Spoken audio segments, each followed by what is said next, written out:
Have you ever noticed what happens when you hang a mirror from a branch? The results can be surprising, and your garden will thank you.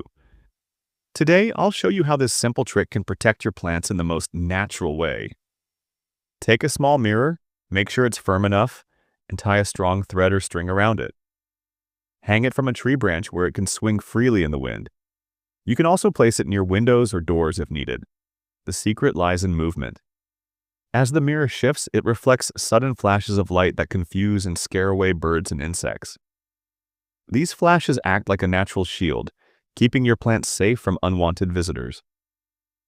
The gentle swinging also creates tiny sound vibrations that add to its protective effect. Without chemicals, without complicated tools, just one hanging mirror can make a real difference in your garden. Many gardeners have used this for years with amazing results. Try it once and see how such a simple method can guard your space while bringing a touch of sparkle to your plants. Friends, if you enjoyed this tip, don't forget to share it and subscribe for more natural gardening tricks.